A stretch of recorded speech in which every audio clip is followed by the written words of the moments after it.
From my end, it takes a lot of dare and care to want to disclose my life story, a testimony. And from your end, you need a clear purpose, passion, and patience to want to listen to me. Life for each of us is a story under construction, a rough draft. It's easy to think we are building something strong when in reality we often miss the foundational stones. It took me half a century to even begin to realize that my life is not about me. It's about preparing the final version of myself to present at the altar of the Lord Jesus Christ. Today I share this story not as someone who has finished the race perfectly, but as a student still striving, struggling, and desperately clinging to the mercy of God. I grew up in a large Roman Catholic joint family, the eldest of 4 children. From my early years, religious education surrounded me from parents, grandparents, and school. But faith was not rooted in me. It was a ritual, not relationship. I was painfully conscious of my imperfections, especially my appearance. Comparison tormented me. I remember accusing my mother, blaming her for how I looked as though she had created me. I lived with the belief that I was imperfectly made, unworthy, unwanted. School life was a blur of academic struggle. No teacher could truly teach me. I had restless energy, low self-esteem, and developed stress-eating habits that only worsened my self-image. Yet the Bible says, God chose the foolish things of the world to shame the wise. God chose the weak things of the world to shame the strong. 1 Corinthians 1:27. Without knowing it, I was the very kind of person God delights to choose. I completed my undergraduate studies at Stella Maris College. That same year, my world shattered. I lost my youngest brother in a bike accident.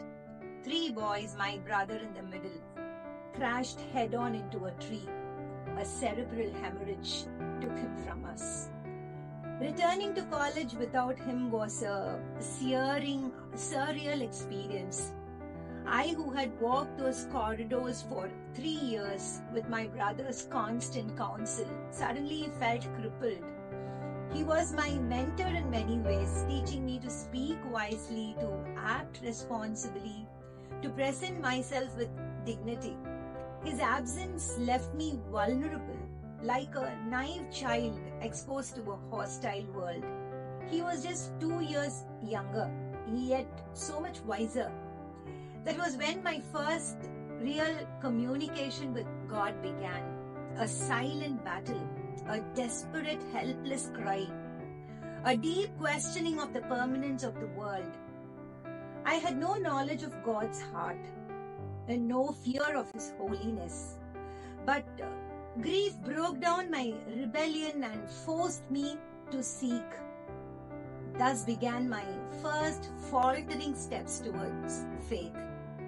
Loss seemed to chase me relentlessly. My beloved grandmother, who had helped raise me and my 2 sons, young sons, passed away after a stroke. I was impatient with her hard of hearing ways when she lived.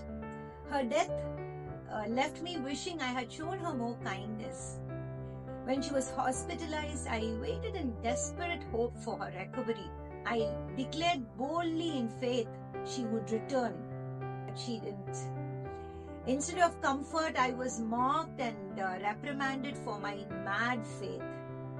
Then came another crushing blow, my mother's sudden death at 60, on the eve of my 34th wedding anniversary. She had been my friend, my philosopher and guide, even though my relationship with her was far from smooth. Despite all the freedom and love she gave, I had given her endless trouble, rebellion, emotional storms, academic failures, defiance, and even small matters like dressing or grooming. Each loss was painful. Each pain was a call to a dull, stubborn heart. Each trial was God's voice calling me out of darkness. The Lord disciplines the one He loves, and He chastens everyone He accepts as His son. Hebrews 12:6. Marriage and motherhood. Marriage was another battlefield. With my aggressive, impulsive, rebellious nature, I found it incredibly difficult to adjust. It was like wanting to jump off a speeding train, constantly seeking escape. Yet God in His mercy held me with an iron hand. After my brother's death, further trials came swiftly. My first son, just 9 months old, had to undergo a heart surgery for a murmur. During my second pregnancy, I had gestational diabetes. My second son was born weighing 4.8 kgs.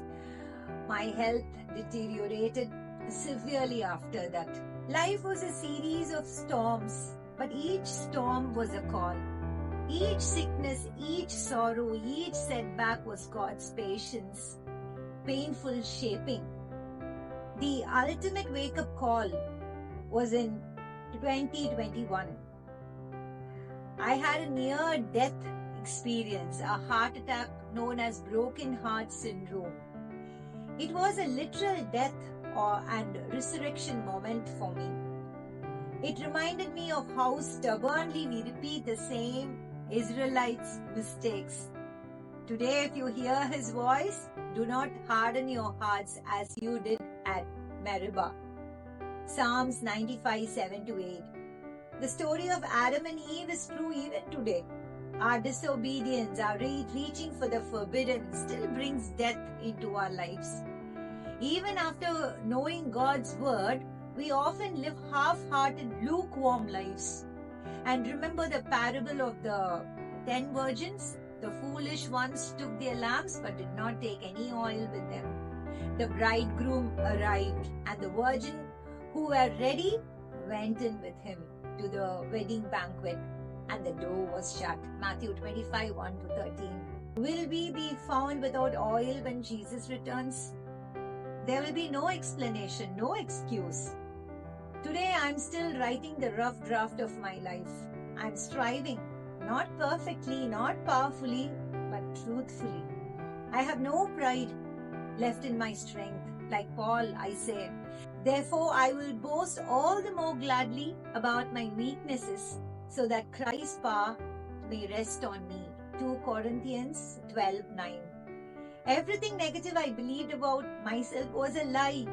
The truth is, I can do all things through Christ who strengthens me. Philippians 4:13.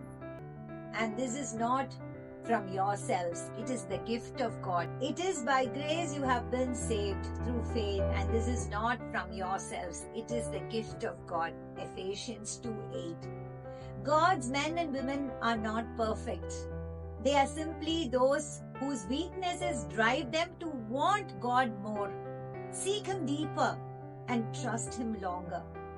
Life is an exam hall. Once you enter, it's your preparation, good or bad, that will decide your outcome. There's no time to explain, no time to beg for more oil. Today, right now, is the time to prepare for the second coming of Lord Jesus Christ. May He find us ready. May our lamps be burning bright. May our rough drafts be turned into masterpieces of His hands. Amen. God bless you all.